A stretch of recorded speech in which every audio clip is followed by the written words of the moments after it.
every once in a while is never a bad idea.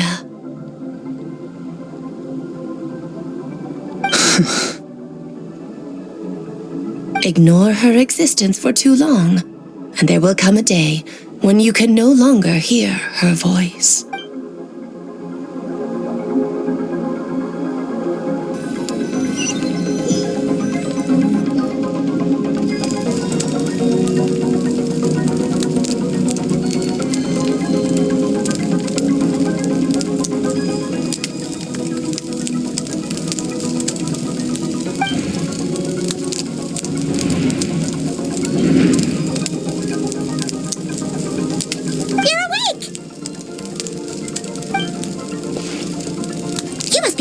Right? Ta-da! A barbecue feast just for you! Of course you are! That's why Skirk and Paimon got this all ready for you. Dig in! Before it gets cold. Ah, well, if you're around someone long enough, it's bound to happen. Plus, Skirk can cook. So, Paimon decided she can forget the whole Ice Queen thing. Paimon's not one to hold a grudge. Here's an idea. Let's save the chit-chat until after the meal.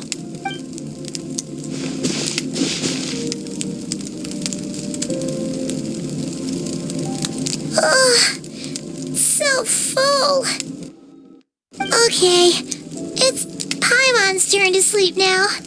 Wake her up when it's time to go.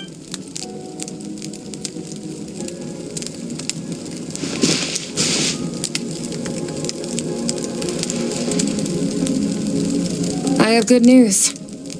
First, your training is complete. You have what it takes to wield immense power. Now it's just a matter of putting it into practice. Continue to learn from your journey and hone your skills against formidable opponents. Second, I've located the culprit we've been searching for. Next, we just need to retrieve the missing part of your soul, and our business will be concluded. When Ajax trained with me, he once told me he was bursting with questions. So I allowed him to ask me 3 of them before he left. You and I may never meet again, Traveler. So if there's anything you want to ask me, now's your opportunity. Just like Ajax, I'll answer 3 of your questions.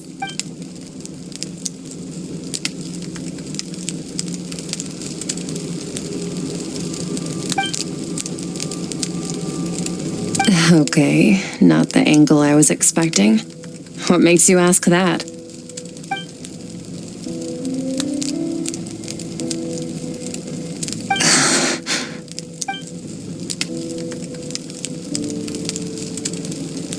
I knew that was a possible side effect. Closed off my mind to you for that exact reason. Even with the dream mirroring, you should have seen nothing but endless darkness.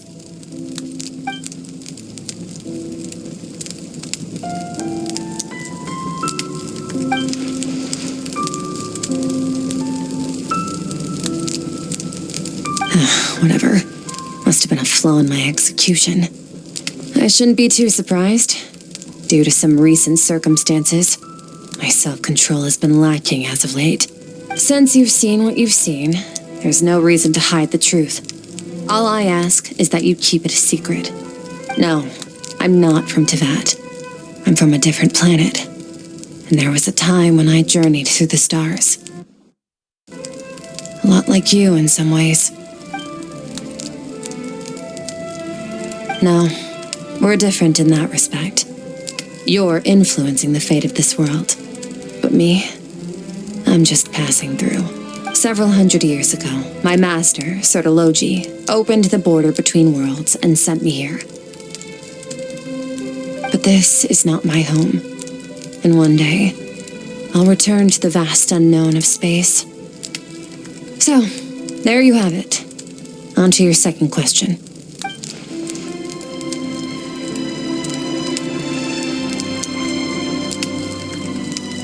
To become stronger. For certain reasons, I need to bridge the power gap between me and my master as quickly as possible. But first, I need to understand the source of his strength. To do that, I need to follow in his footsteps, walk the path he once walked, and somewhere along the way, I'll find out how to defeat him. That is my sole focus and purpose. Okay. You have one question remaining.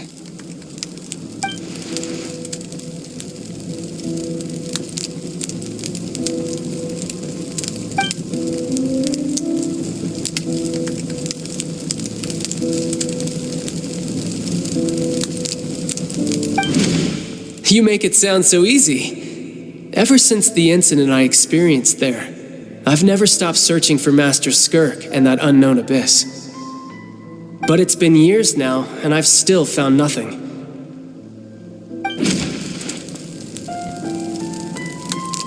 Well, your last question?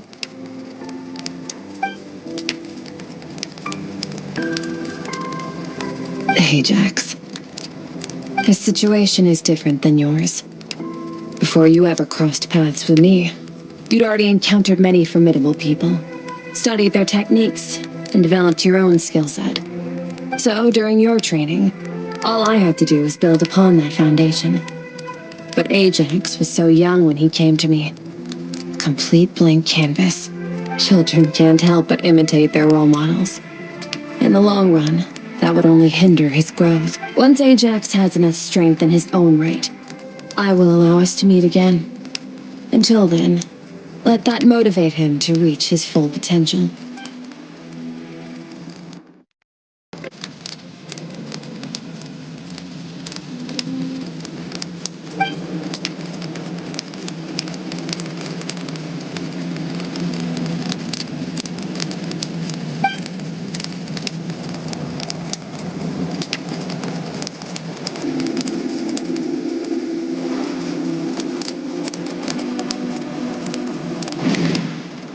Unlike you, I have no desire to establish a connection with the world. The weak and the lowly have no right to remember me. They're lucky they only have a few missing memories to show for it.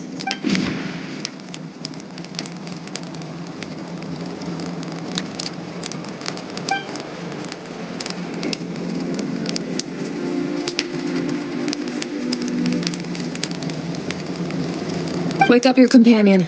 It's time to go. Oh, and everything I just told you, best keep it a secret from her as well.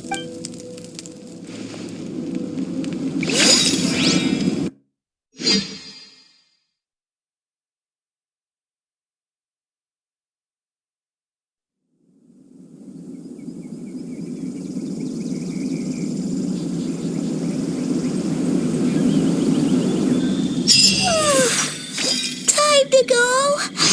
Oh, finally. Where are we headed? Just follow me. I'll open an abyssal rift close to the culprit's location. It will take us to where he's hiding.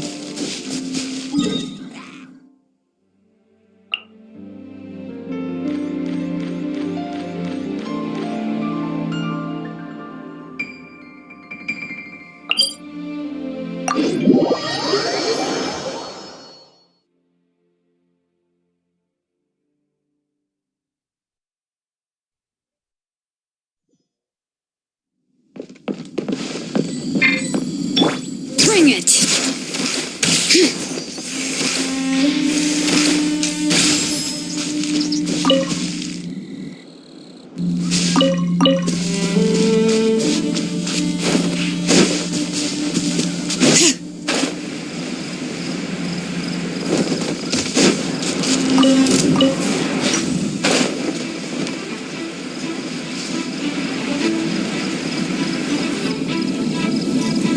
Wait, this is near the chasm, right? Yes. If we enter from here, we'll be able to reach that place from your dream.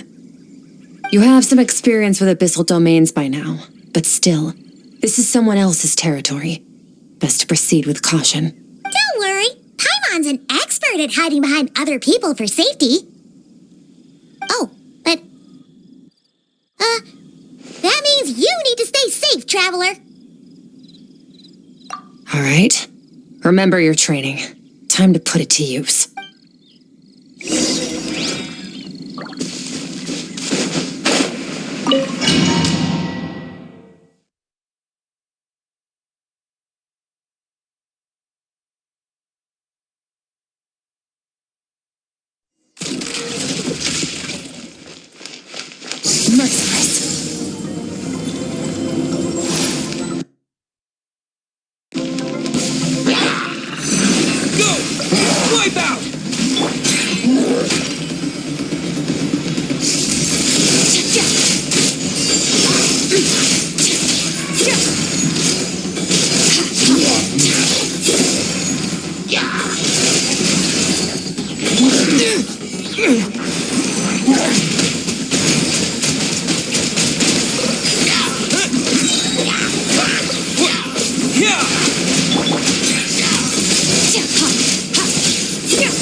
Whoa! Look at all these spikes! Careful! Don't get hit! You know what? Paimon's just gonna float behind you. Come on, you got this.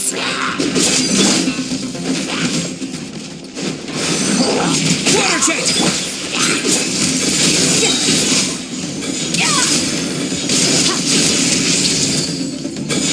Hey, what are you two doing?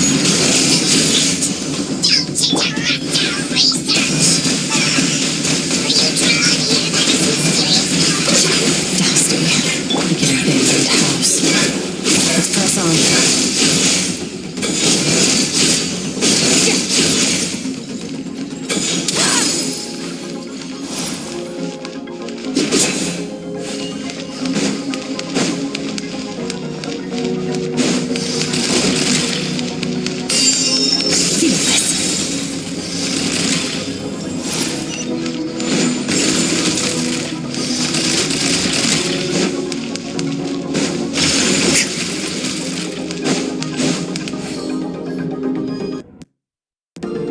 Oh, looks like this is a dead end.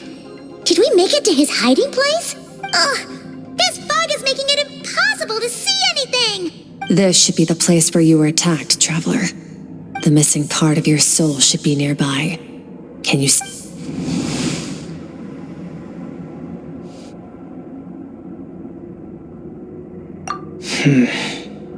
Our opponent must have covered his tracks just in case. Otherwise, you should have sensed it much more strongly. Hold on, look! The spikes are... Stay calm. Let's hold back a little. Give our enemy some wiggle room so we can see what we're dealing with. If you're too reckless, you might be playing right into his hands. Our enemy took part of your soul for a reason. It's likely he integrated it into his attack somehow. If we're smart about this, we can track it down.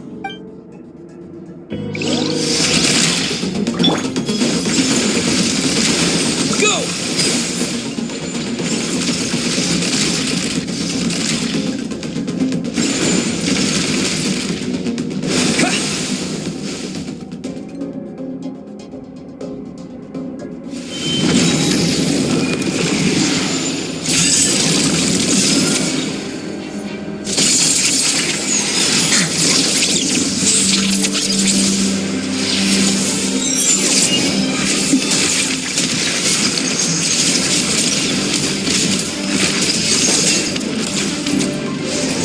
From the start, the attacks have been focused on me. Trying to break through my defenses? I see.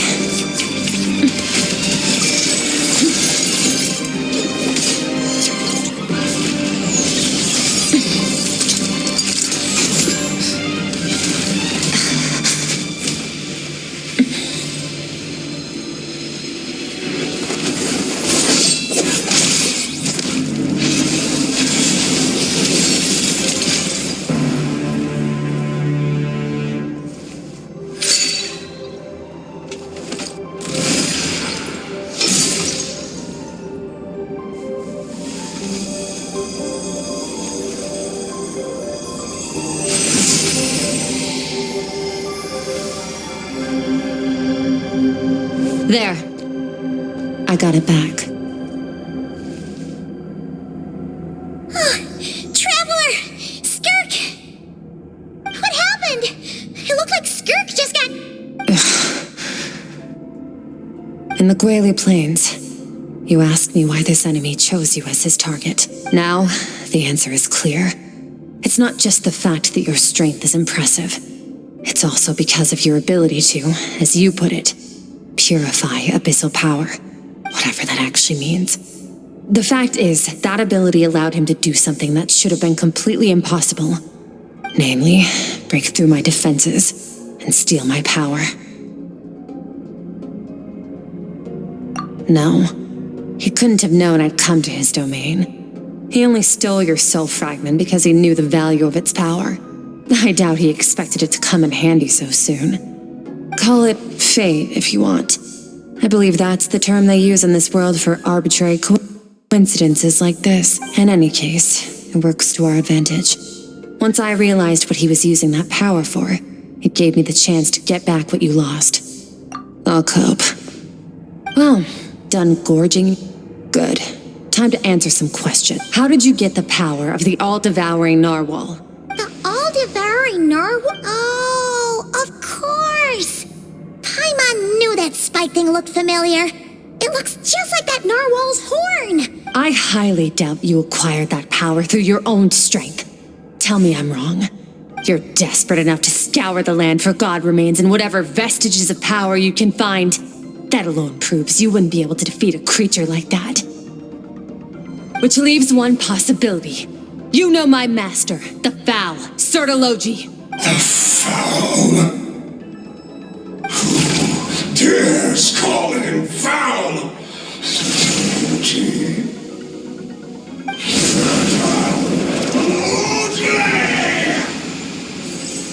What's wrong? Bit off more power than you can chew? You're struggling to hold a basic conversation. Just a little longer. I'm still... Look, it's back! Those obsessed with power will let it devour them before abandoning their pursuit. Keep calm and use reason to decide the best course of action.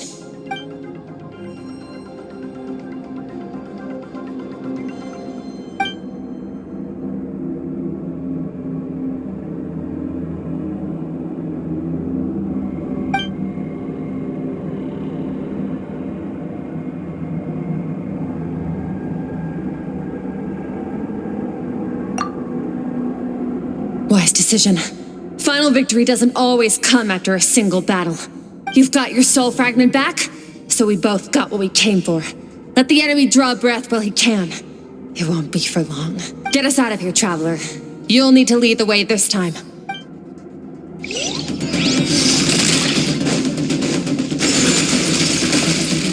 Skirk, is your shoulder gonna be okay? The wound is minor. It'll heal in no time.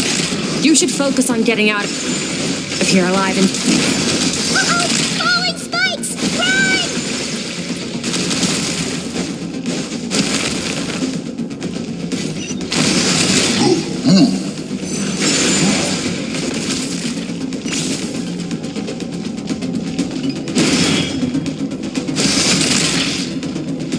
Watch out! Looks like this place is about to collapse!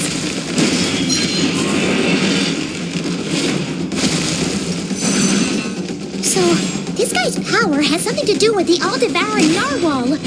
Did you know that all along, Skirk? I had my suspicions.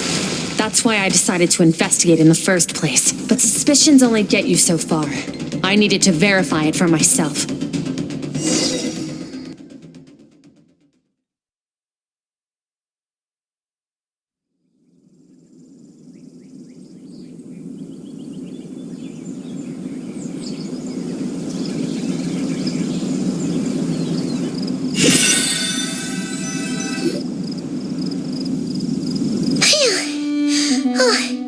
We should be safe here, right? I no longer sense his presence. Can't have followed us out of that abyssal domain. Weaklings like him will find that my power is not so easily controlled. He won't be leaving that place until he's managed to digest it. You seem surprised. I suppose that's fair. You've seen but a fraction of what that whale is capable of. That gaping maw could swallow a planet whole. It's called the all-devouring narwhal for a reason. Devouring is what it does best. It can extract power from anything, dead or alive, as long as it manages to make physical contact. Yeah. When we had our run-in with that thing, Rivulet mentioned that it has an instinct to devour. Your dragon friend recognized the nature of its abilities and used the power of Hydro to protect you. That worked because it was in a satiated state, so it was somewhat less aggressive than usual. It's a different story when it has no more power to feed off of. That's when its true voracious nature kicks in. It could devour everything on the planet in that state, which is why I cast it into that void space. But I hadn't counted on there being anyone left on this planet capable of wielding its power. To me, that says he must have encountered the whale a long time ago. Exactly. It told me everything I needed to know. Hence why I said we both got what we came for. And I believe that brings our transaction to an end. Now that you're whole again, you can get back to your own journey. I'll handle the rest of this situation myself. No way! We can't leave now! Something was stolen from you because of us! We have to help you get it back! This isn't my first taste of failure or losing power. When you fall, you get back up again and become stronger. That's how it is. But what if that monster finds you before you're all better? Plus, how are you gonna get home? It's not like you can just go swoosh and open a door to the abyss again. Not without your full strength. So, sticking with us for the time being doesn't sound so bad, does it?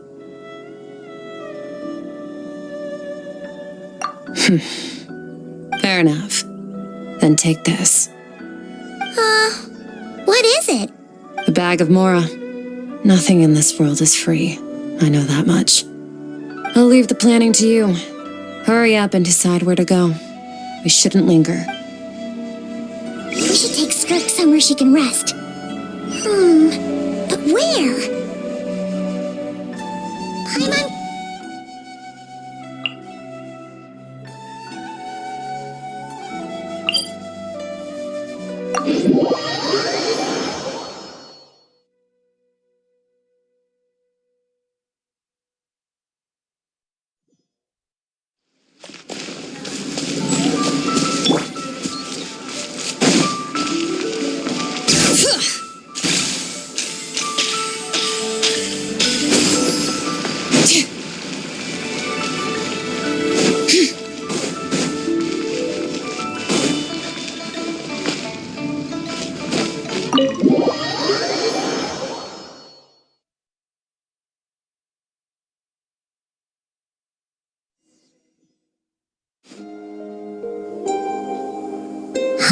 This bag from Skirk has a ton of Mora in it.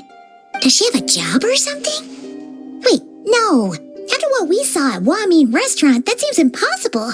Can you imagine? It would go something like, I'll be collecting my paycheck now, boss. Oh, sure thing. Wait, who are you? Have we met? Can't hold a job if you make everyone forget about you. So, what did she do to get all this Mora? Claimed some buried treasure, took care of a few monsters that were causing trouble. Nothing untoward. It's safe to use. You heard all that? A sonorous voice like yours is hard to miss. I wouldn't be surprised if the sound of it traveled to the nearest mountaintop. Then, did you by chance happen to hear Paimon's little, joke earlier? You mean when you called me Frosty the Lavender Melon? No, sorry. Paimon totally misspoke just now. She didn't say that at all. It was, a Paimon lookalike. Yeah, she's a piece of work, that one. Always impersonating Paimon and giving people weird nicknames. Okay, fine. The truth is, Paimon didn't like you all that much at the start, but things are different now. You helped the Traveler in a big way, so what do you say? Friends? I noticed there was only one bed. Go ahead and get some rest. Wait, what about you? I don't get tired, and I don't need rest. I'm going to practice my sword work. That should help me regain some strength. But your shoulder... Hey, don't just leave! Whatever. Let her tire herself out. She'll come back eventually. Let's get some sleep, Traveler. That comfy bed is...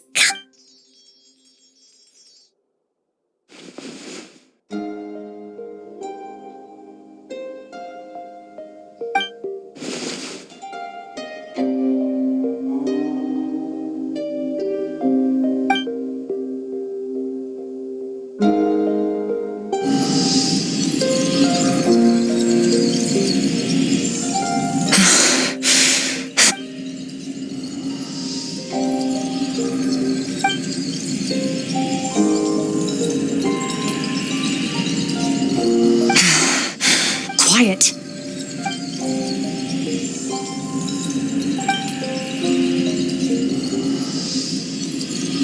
Do you even remember how many of us perished in that fire? How many bodies were left to rot on the scorched earth? Yet you alone live on. Keep your gaze fixed on your blade. You don't deserve to rest. Run, Skirk. Run. Only death awaits us here. Keep running and don't ever look back.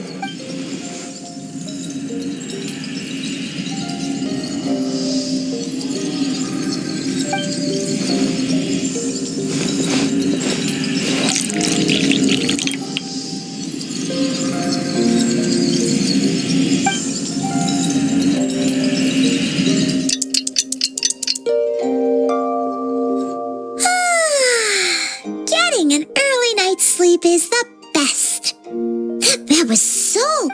Wait, Skirk? Have you been sitting out here the whole night? The bed's all yours if you want it. About 60%, maybe 70. Whew! Paimon thought it would take at least a couple of days. That was fast. No, not fast enough. That's 20% less than last time. Same training regimen, same intensity. Nothing felt different, but somehow the outcome fell short. Now, I think the problem's with me. I need to meditate for the next 2 days. Deep introspection should help me find the issue. Ooh, sounds intense. We'll watch over you in the meantime then. Thanks. See you in 2 days.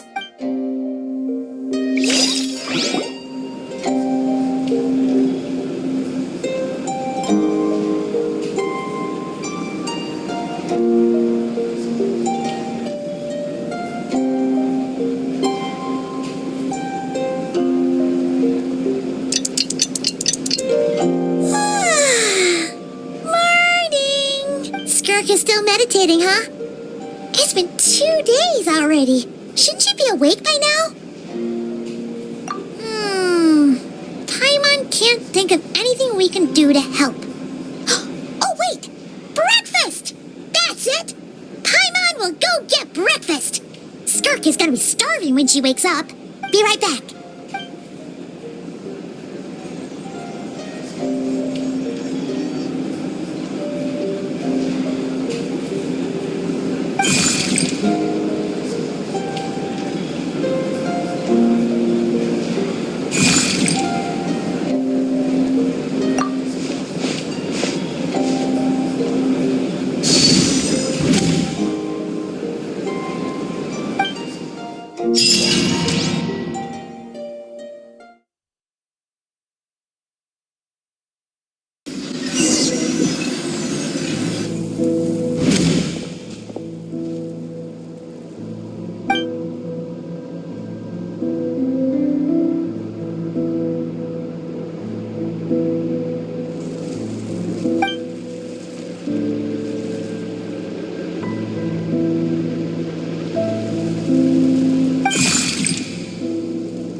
That's right. This is Skirk's inner world.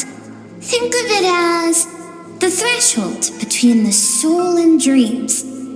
This isn't your first time here, but what you remember is probably a space covered in darkness. I only managed to illuminate a small portion for you back then. Actually, it's my first time talking to someone like this. I only managed to break free and bring you here because the injury weakened her power. I guess that's why I can speak again, too. Call it fate, if you want. I think that's the word they use in this world for lucky coincidences like this, right? Now, before I take you to her, I gotta ask. You're the first outside visitor to ever come here, so what's your impression of this place? Oh, you noticed. This river represents Skirk's strength. Strength accumulates over time. It is the summation of a person's lived experience. So this river is where all the fragments of Skirk's life should converge into a single stream of memories and emotions, flowing forward as one. But as you can see, this river has been severed numerous times. It's because Skirk doesn't like who she was in the past. And all she sees reflected in the river is a disgraceful shadow of who she was. She cuts through water and rock with the sword of reason, severs her connection with the past, and begins anew. You must learn to shut out all the pointless emotion, crush the self that makes you weak, and become master over your physical form. This isn't my first taste of failure or losing power. When you fall, you get back up again and become stronger.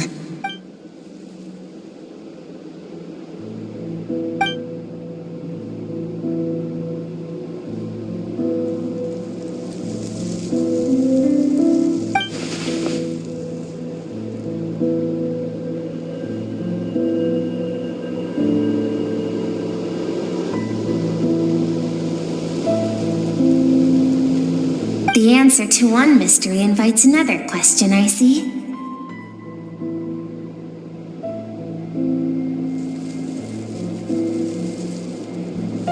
Let's follow the river upstream. There among the cliffs, among the memories etched into her heart, lies the truth of it all. Soon, you'll understand everything.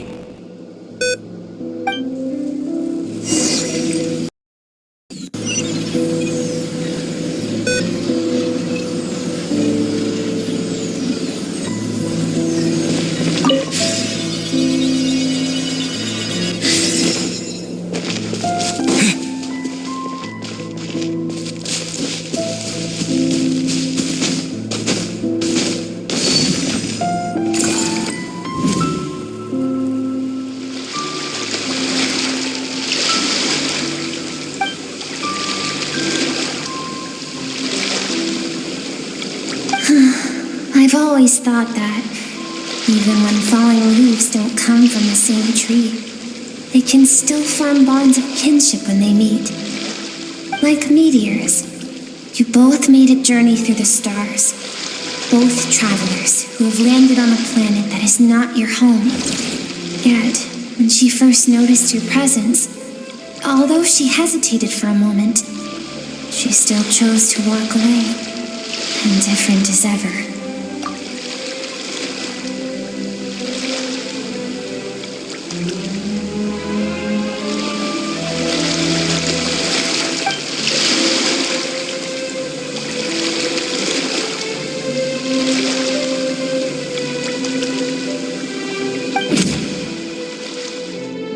Seems like you've answered your own question.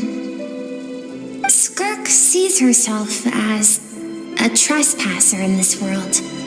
She's made a conscious choice to avoid altering its path. But the reason for that decision stems from events much earlier on in her life. Let's keep going. It's still a long way to the source of the river.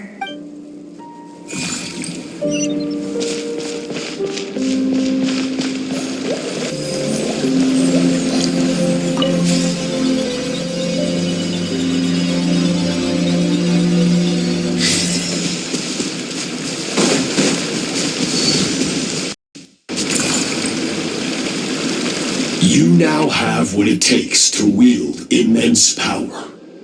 From this day forth, I shall teach you no more. No one can become a worthy warrior through imitation alone. I have given you fangs and claws. Now, you must learn to hunt. You wish me to travel the world beyond on my own, Master? Indeed. Make new friends. Embark on your own journey. And piece together a new future from the shattered remnants of your past. We will still have contact through the abyss. But know this. One day, I will take the life you worked so hard to rebuild and reduce it to ashes. Just like the fire that haunts your mind. Why would you do that? I have told you before. Fear is the catalyst for human evolution. You have tasted loss. You have known fear so deep it can be felt in the bones. But as living beings, we all have an instinct to detach from that which harms us. And thus pain dampens over time. And the acrid taste of fear becomes but a distant memory. Yet now, I have bestowed upon you the gift of fear eternal. It will drown you in the nightmare of your childhood, or it shall drive you to defeat me, whatever the cost.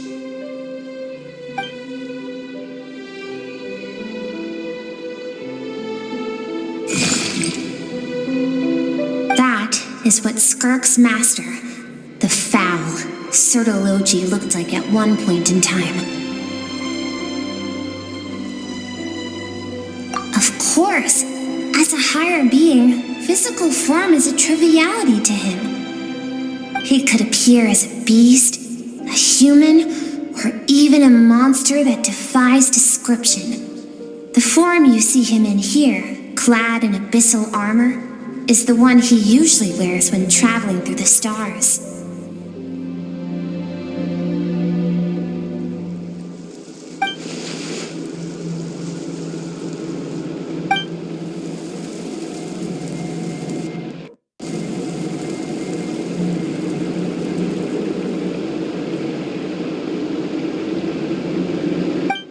For certain reasons, I need to bridge the power gap between me and my master as quickly as possible. But first, I need to understand the source of his strength. To do that, I need to follow in his footsteps, walk the path he once walked, and somewhere along the way, I'll find out how to defeat him. That is my sole focus and purpose.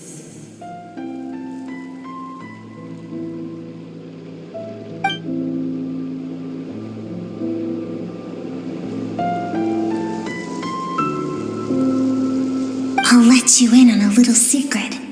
The real Sertologi is terrifying. The scope of his power is impossible to understand until you experience it firsthand. Shall we keep going? Let's see. We're about halfway there.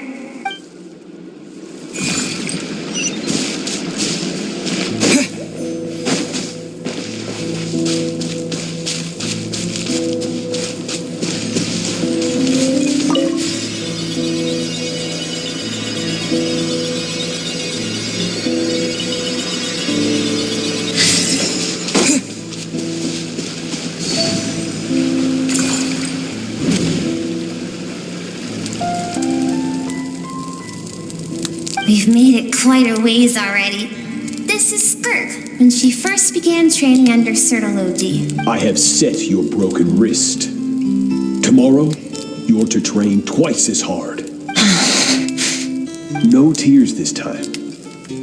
Good. Attempting to garner sympathy through tears is a habit of the weak. A pitiful, useless ploy. Can I ask a question, Master? Why did you save me? I keep thinking, maybe it would be better if I had died. I wouldn't be haunted by that fire all the time. I wouldn't have to go on like this. I saved you because I have a plan for you.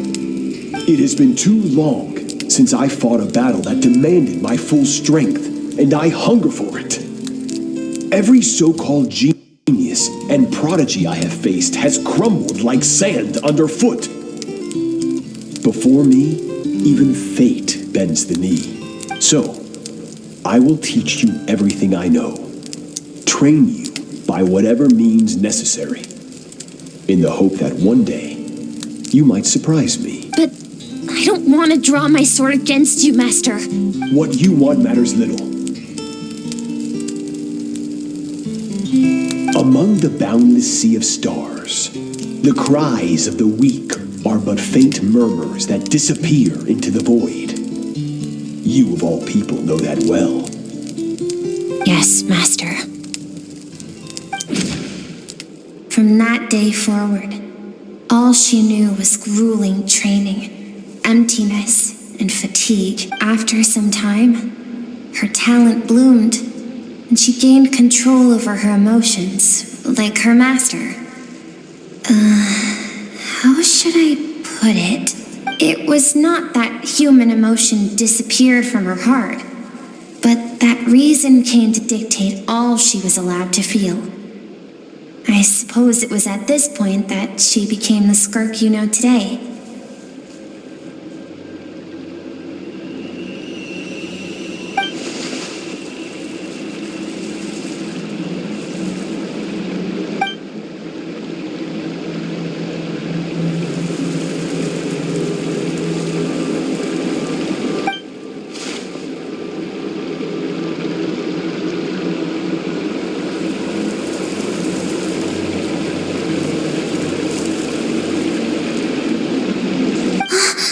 We're nearly there. I almost don't want to reach the end. Well, shall we? This is the final stretch.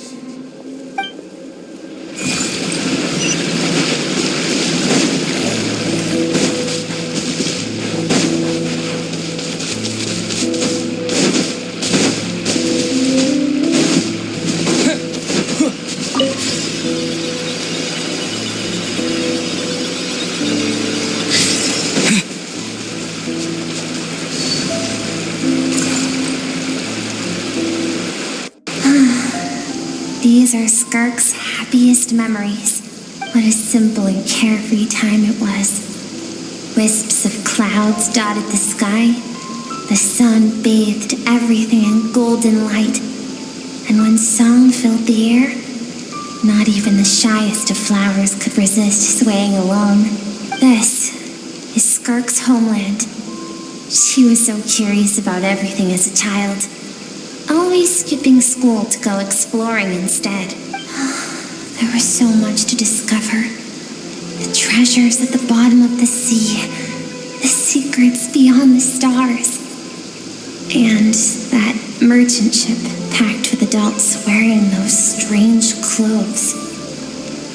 Yes, the ship. That was the beginning of the end. It was a spaceship. When it arrived, the people that disembarked wore smiles on their faces and spoke of friendship. They claimed to be merchants from a neighboring planet, looking to establish trade. Skirk's parents, her relatives, her neighbors, everyone welcomed the newcomers with open arms and allowed them to explore the planet. To them, the visitors were guests and should be treated with hospitality. No one had any idea of what was to come. Several months later, an army of unknown origin arrived without warning and carried out a ruthless campaign to destroy everything and everyone on the planet. Skirk had skipped school that day, like so many times before, so she was not caught in the immediate wave of destruction. But when she came home that day, only fire and countless people cried out to her for help. People she knew and loved, friends and relatives, the little girl who lived next door, the shop owner with the bad leg, the bad-tempered teacher she had made fun of just that morning. Their lives were discarded like worthless trash as the fire consumed one life after another. Skirk was helpless. All she could do was run. And so she did. She kept running until an unexpected figure crossed her path. If Sertology hadn't been there in that moment, the fire would have claimed her life too. And there she would have remained, left to rot in the scorched earth, with no answer as to why any of this was happening. Because she and her people were seen as a threat. As the initial merchant ship explored the planet, they discovered that it hadn't always had the condition to support life Yet there was evidence of human activity, even during the periods of extreme heat or cold in the past. Further research revealed that, over time, the people of this planet had evolved the ability to adapt to any type of environment or energy source. For that reason, the outsiders viewed them as a potential threat and decided to eliminate them before the threat could rear its head. And so, the army was called, and the so-called danger was wiped from the face of the planet. Senseless, isn't it? Deemed a threat because of a gift they didn't even know they had. Perhaps it was their own innocence and kindness that doomed them. But in the end, that was lost to the blaze as well. If those with power get to decide good and evil, then all you can trust in is the sword in your hand. And so, before death could claim her, she ran. She ran and never stopped. No one wants to relive their most painful moments. Well, that brings us to the end of the story. This is as far as we can go. Skirk is waiting over there. For both of us. Let's go to her. It's time to fulfill my purpose. And my greatest wish over all these years.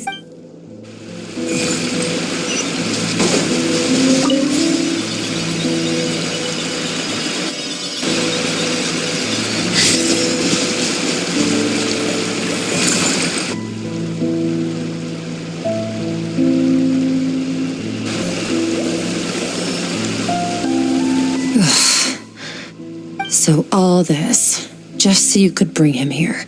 I have things to say to you. Well, to me. I want someone to witness our reconciliation, even if it takes an argument to get there. And her suppressed emotional self. The version of herself she keeps locked in the recesses of her mind, stifled by reason. All those rejected impulses. Those discarded aspects of your past selves, they are a part of me now. I am who you used to be. Someone you have refused to face for too long. So, I came to face you instead. You're wrong. I have faced you all along. And that's exactly why I keep you locked here. Your existence makes me weak. Moments of joy and longing are when we are most vulnerable. Don't forget, it was a penchant for goodness over reason that doomed our homeland in the first place. The vastness of the universe renders everything insignificant. Our feelings most of all. Even so, learning from the mistakes of the past doesn't have to mean erasing everything. Strip yourself of your so-called weaknesses, emotions like kindness and empathy. And what makes you any different from the ruthless soldiers who slaughtered our people? The difference is that I'm doing what is right, what is necessary. I allow you to exist, but with limited freedom. That is the greatest kindness I can offer. I have shouldered everything you couldn't carry. I rose above the numbness and emptiness, and it was cold, unfeeling reason that brought me this far. It made me who I am. It made me strong. That is the problem. I want to shoulder those things together on the grand scale of the entire universe. Maybe our feelings are vanishingly small, but why should that mean they don't matter? Emotion gives warmth to the cold expanse of space. It gives meaning to the world around us. Think back to those nights of gazing at the stars, those afternoons of exploring the unknown. Think back. And let them grant you peace. A brief respite from the pressure you put on yourself.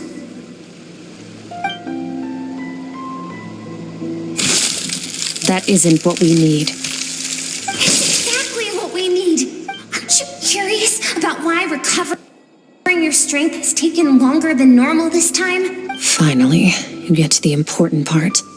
That is the only answer I came here to find. And look around. Look at your inner world. You cast aside your dreams and curiosity, and in doing so, you lost your original motivation. You severed all connection to who you used to be, so you can no longer draw strength from your past. Now, the only things driving you forward are fear and survivor's guilt. But these cannot take you far enough. And so, this river, the source of your strength, grows more polluted by the day. And you think that means I should seek help from a weak little thing like you?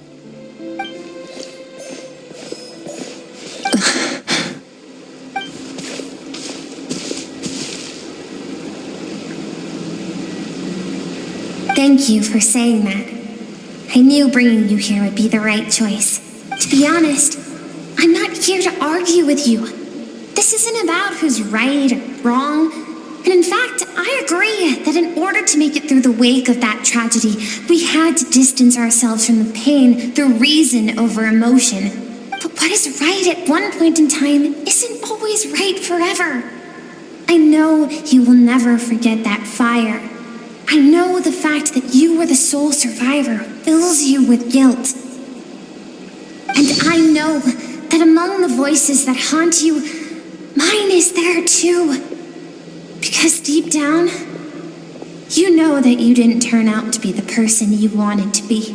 All those unfulfilled hopes are like knives to the heart. And I don't want you to hurt anymore. So even if you can't accept me, I hope, at least, that you can let go. I keep thinking, maybe it would be better if I had died. I wouldn't be haunted by that fire all the time. I wouldn't have to go on like this.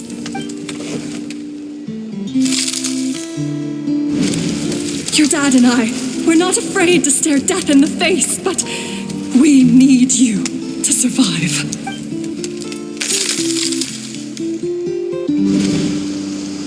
I'm sick of being a kid. There's so many amazing things out there, and I'm ready to see them all.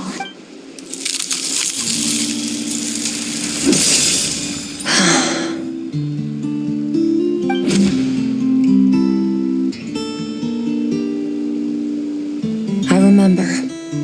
There was a song Mom and Dad always sang when we went out to fetch water. Dancing water. The sand along your path is begging for your song and movement. Will you carry this burden with you on your journey? I am not the dancing water, and you are not the burdensome sand. But if this is your wish, then I will carry you with me until the end. Thank you. I should be thanking you.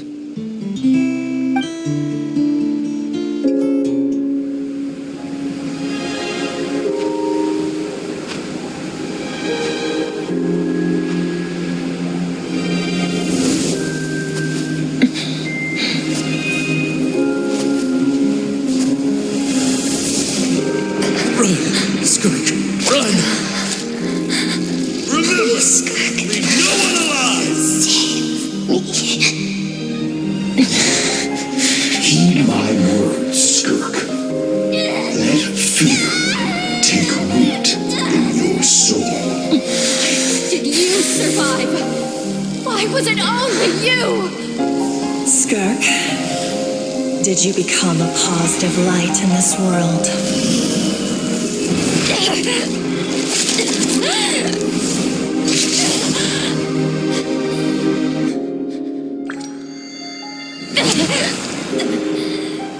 Hey, this doesn't have to be the end.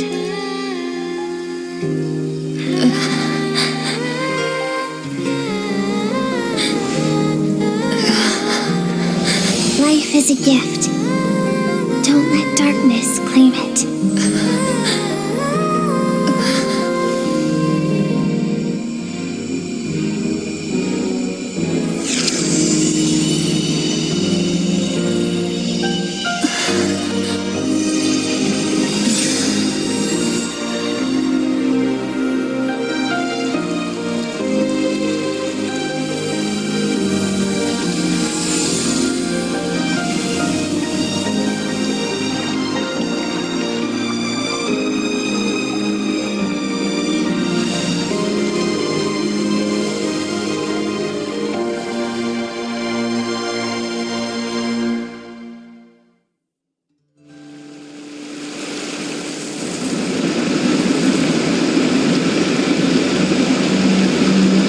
So, you saw my memories then.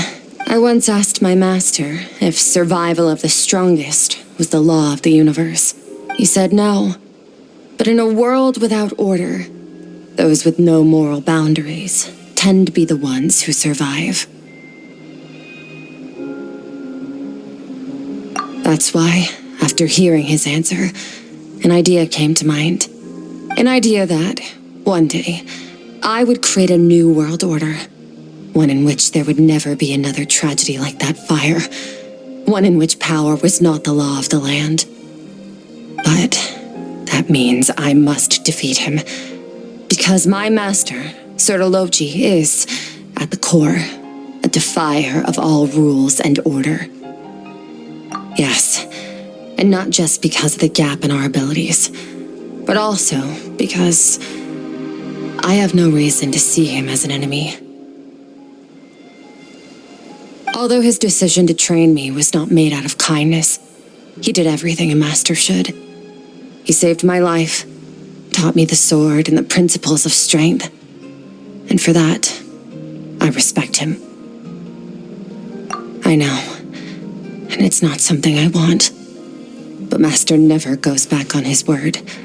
I have to treat everything he says as a promise. He's no longer into that, but he sends me messages through the abyss every now and then. Most of them are simple greetings, or an answer to one of my questions. Every time I hear from him, my heart skips a beat. And I wonder if this is the moment where he'll finally appear before me and tear down everything I've built to pieces.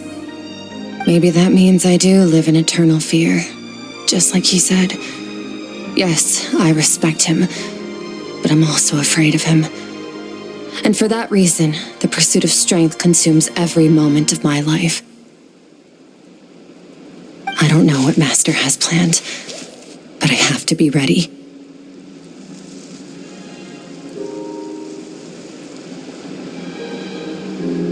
Help me? Why? This isn't your fight.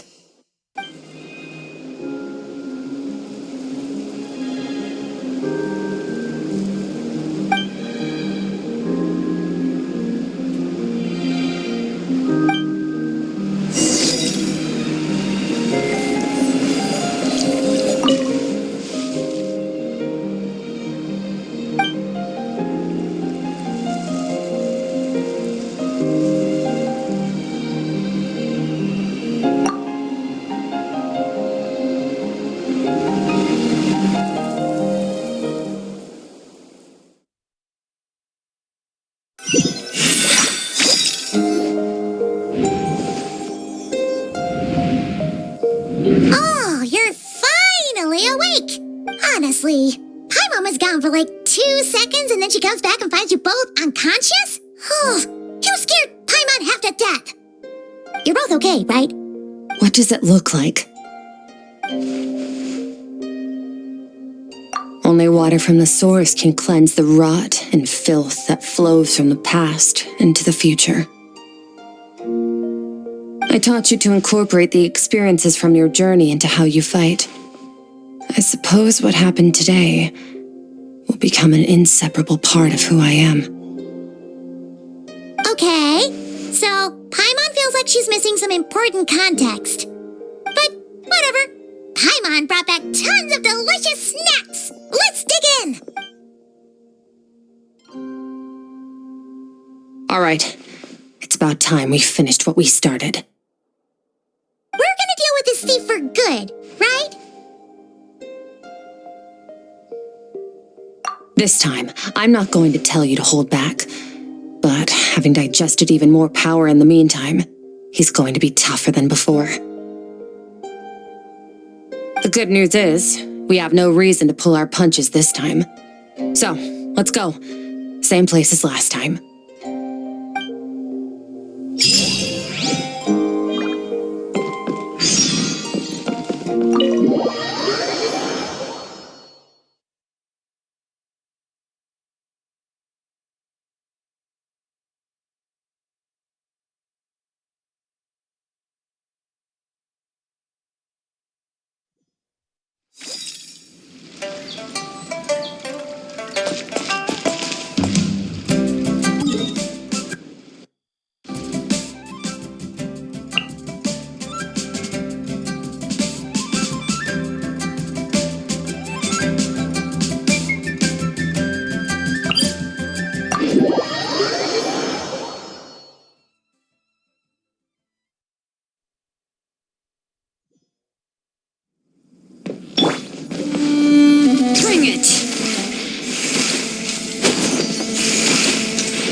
the all-devouring narwhal changed into?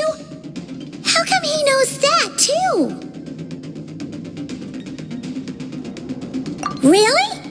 So, you're telling Paimon that giant whale and this guy can both turn into the fowl? How does that work? It's a subconscious instinct. Any intelligent being who longs for his level of strength is bound to mimic his appearance. It's a natural response after encountering someone as powerful as Master. To them, he represents ultimate power. We know the person before us has encountered Master, and we know he stole a portion of my power. So it's not surprising that he would assume this form. Okay. Oh, the closer Paimon looks, the more intimidating it gets. Nervalette isn't here this time, so it's up to us. He won't have the nerve to steal again after we're done.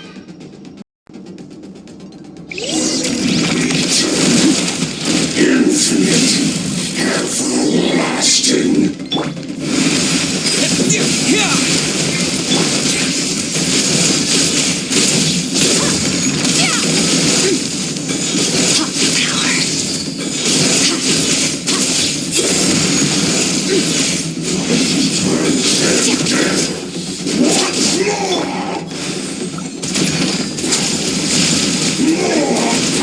Haven't forgotten your training, I hope.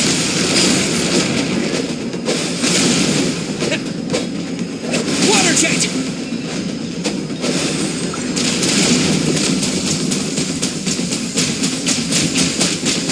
Go!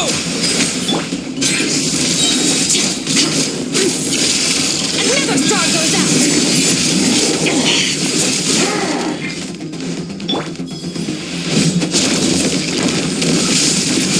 Water jet!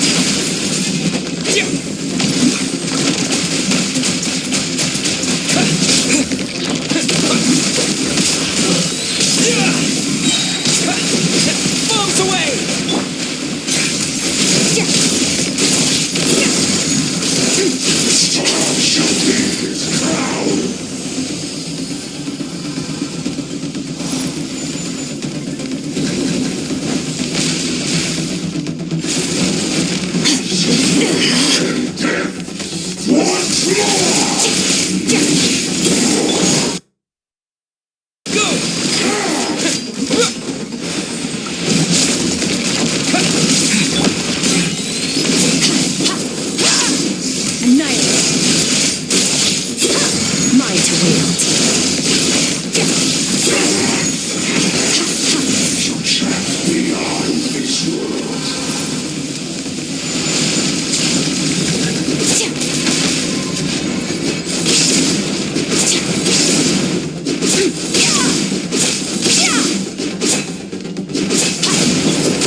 To wield.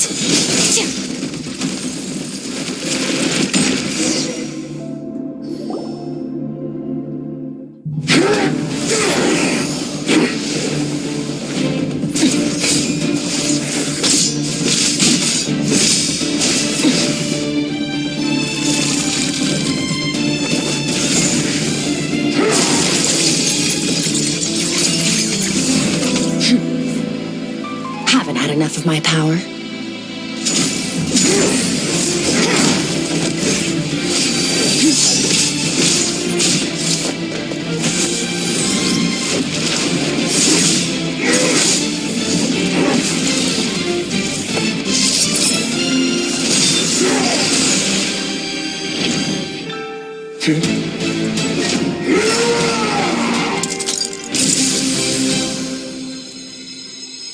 Well then, let's see how much more of this power you can handle.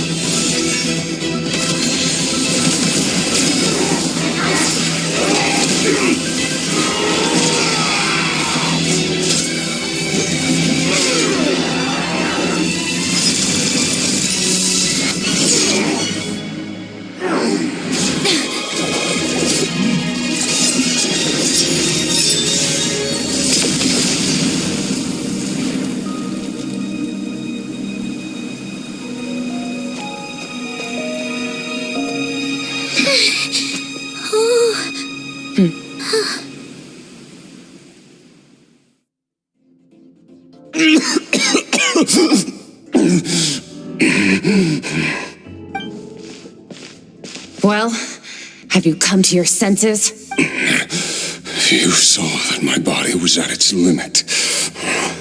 So, you deliberately channeled your power into me, knowing that it would destroy my shell from within. Such power, such keen battle instincts. So, you must be... Skirk, Sertologi's disciple.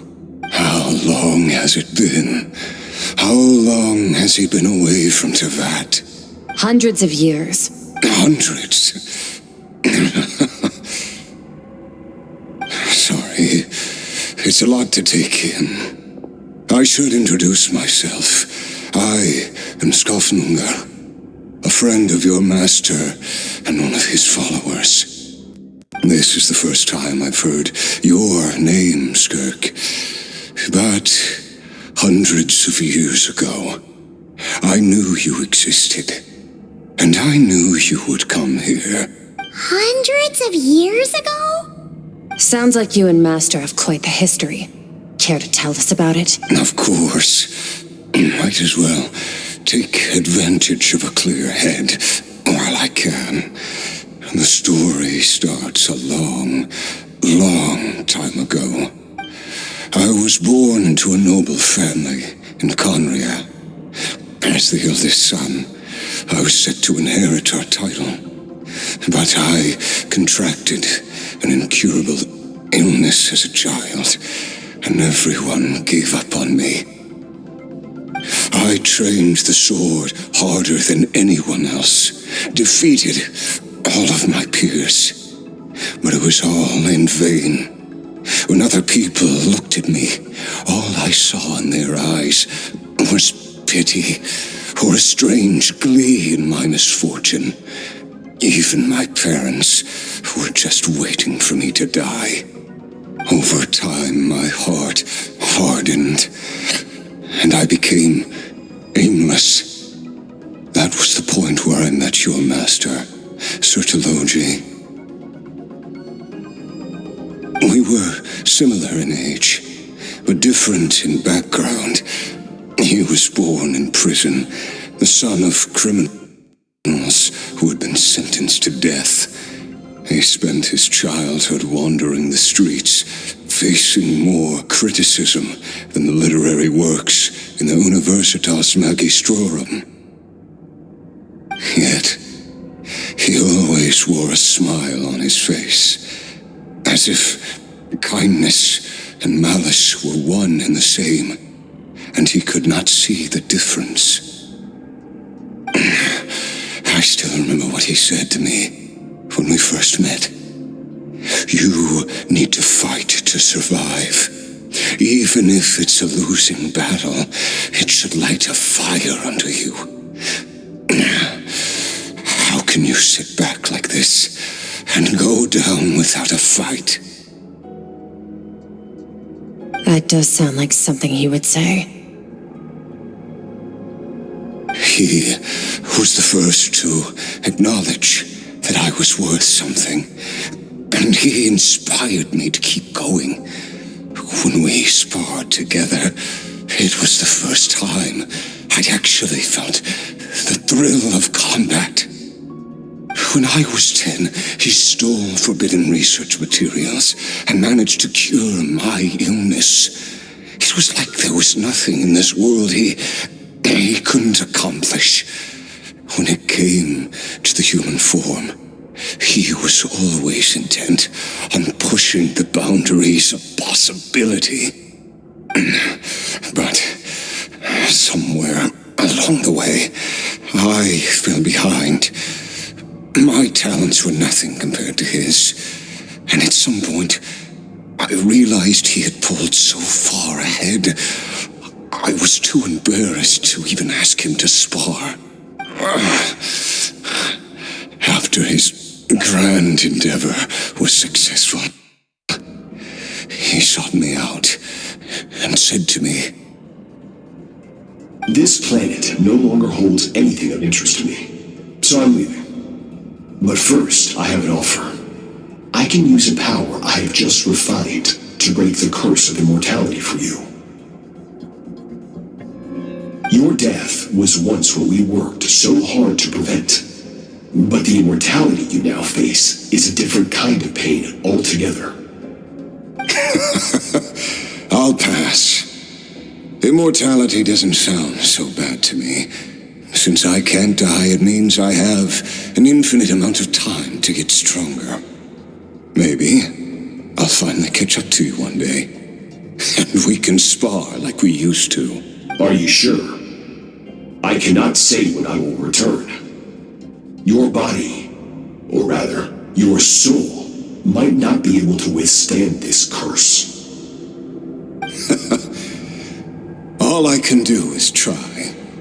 After all, a wise man once told me, people need to fight for their own survival. Wise indeed. Nevertheless, if you grow weary of the pain of immortality, and wish to experience a good sparring match before you wither away, seek out my disciple. Disciple? Never thought I'd hear that word coming from you. Nor I, but Vedifnir said I was destined to find a disciple out there in the universe and bring her to Tibet. You know as well as I, Vedifnir's prophecies are never wrong. Well, now I'm curious about who this disciple of yours will be. All Vedifnir said was that one day the stars shall bow in her honor. Sounds pretty impressive. Of course. Only the most outstanding people would have the right to become my disciple. Still self-assured as ever, I see. But you're not wrong. I'll be leaving then. Oh, and if you are serious about getting stronger, I left you a little gift in the primordial sea. As I've said before, walk whatever path you want.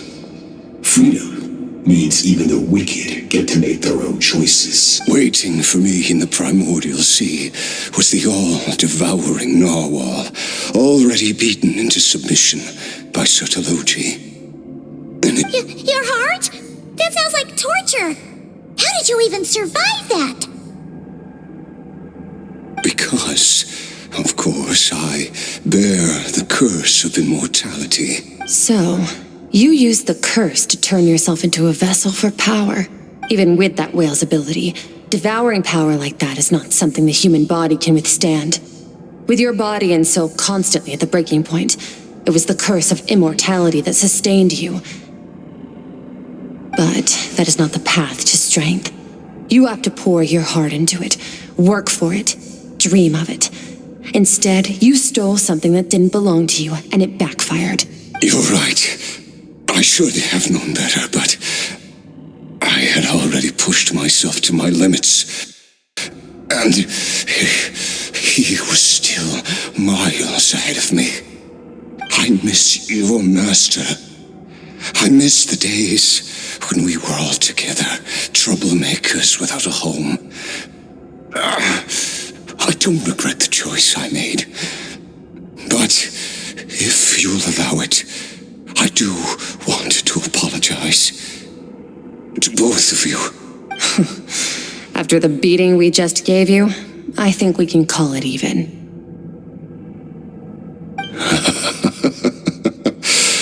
You're an interesting one as well. Sertologi's disciple. That's a lot to live up to. It can't have been an easy experience. I know what he's like. He rules with an iron fist, using despair and fear to force you to catch up to him, all the while standing ever out of reach. We're like mountain climbers in the dark, never knowing how much higher we have to climb, or when we will see the sun again. True. But I made up my mind long ago. No matter how dark it gets, I will not give in to despair. I will overcome it. Besides, after hearing your story, I suspect what Master really wants is not a battle that demands his full strength, but rather a defeat without regrets. Oh? Since you're his friend, you must have some things in common. The first time we came here, when you stabbed me through the fog and stole my power, I felt no emotion coming from that spike. But when you had to devote all your strength fighting me just now, I could feel joy and passion emanating from your blade. It was the joy of a researcher discovering the truth of the world, the joy of an artist uncovering a temple of wonders. Interesting. I'm certain I didn't express those emotions outright. Yet you were able to read them from my blade, like a glimpse into my inner world. You're right. That battle brought me an unbridled sense of joy, and my defeat brings me no regret whatsoever. Exactly. I think Master also craves a battle like that. One where his opponent forces him to use all his strength, unlock the extent of his potential, and transcend his own limits. A battle to end all battles. After which, all can come to an end, including, perhaps, his life. For that very reason, good and evil are meaningless to him. He has one purpose, one goal, to complete himself. It's one of... Perhaps you're right. Perhaps that is his goal. What a battle that would be. Oh, to witness such a... Are you okay? Too many different kinds of power are surging through my body. The curse of immortality allows it all to coexist, but it does not remove the pain. I won't be able to hold on to my sanity for much longer. What a shame. I would have loved to witness that battle. Sir Delogi once offered to free me from this curse. Now, I must ask that of you, Skirk. Can you release me from the pain? I can, but not through death, if that's what you were hoping for. It's not a suitable punishment for your crime. As an alternative, I can take your consciousness, along with all the power you've consumed, and smash it to pieces. The impurities will dissipate, and under the curse of immortality, your mind and body will regenerate. When that process is complete, you will be back to who you were before, no longer tortured by powers you can't control, but it will be a time-consuming and painful process. The decision is yours to make. I accept. And who knows? Perhaps I'll wake up in time to witness your great battle with Sir Delogi. I have faith that you'll be able to stand against him one day. Though I know it'll be a long and arduous road. If we are climbers in the dark, it appears the dawn has finally broken for me. At least, it looks like you are not alone on your journey. I will reach the top of this mountain, no matter what it takes. And you, Skofnunger, will be my witness at the end of all things. It's finally over. Let's get out of here. Huh. At least we don't have to make a mad dash for the exit like last time.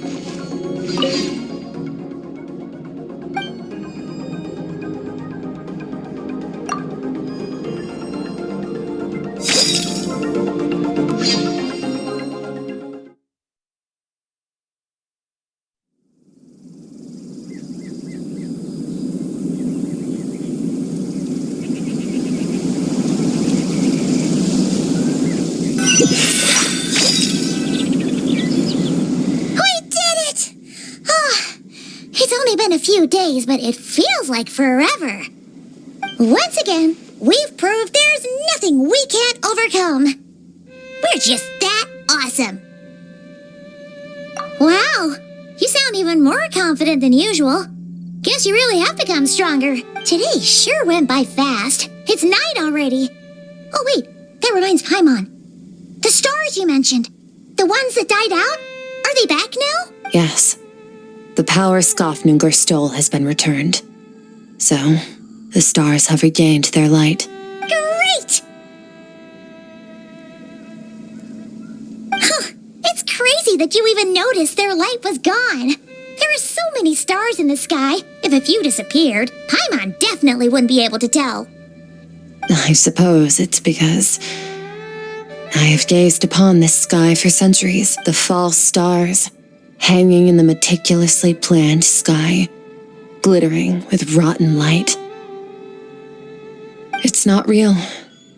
And yet, it is for that very reason that I can look upon it and enjoy the momentary peace it brings. Even the most beautiful of bubbles has to burst. We will return to the real universe one day, whether of our own volition or not. Time marches ever forward. Even the innocent and naive will taste life's bitterness. Yet through hardship, we grow until we learn to seize the sands of time for ourselves and uncover. Though we gaze upon a false sky, its vastness and majesty is palpable. One can only wonder, what is it going to take for kindness to reign supreme in the vast expanse of the universe? Ugh, this is all going over Paimon's head. But if she knows one thing, it's that the traveler always finds a way. Ever since we met, he has filled Paimon's days with happiness. No matter how tough things get, he always finds a way to make it better. If it's too big a job for one person, then we'll do it with two. And if two's still not enough, then three.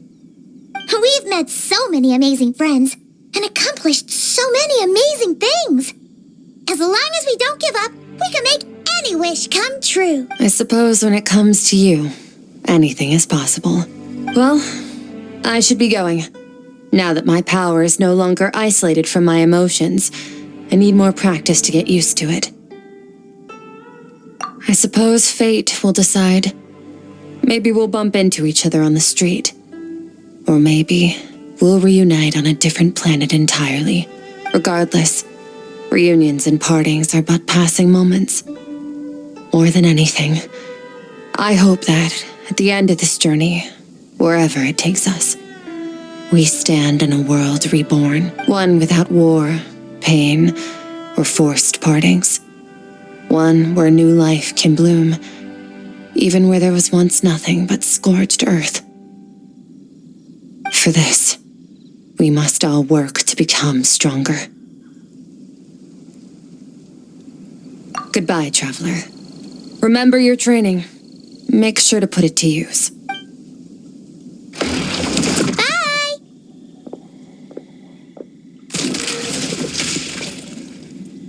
Is it just Paimon, or is she being nicer than before? We definitely count as friends after all that, don't you think? Hey, what do you think about camping here tonight? There's nothing quite like sleeping under the stars. Come tomorrow, we can continue our journey.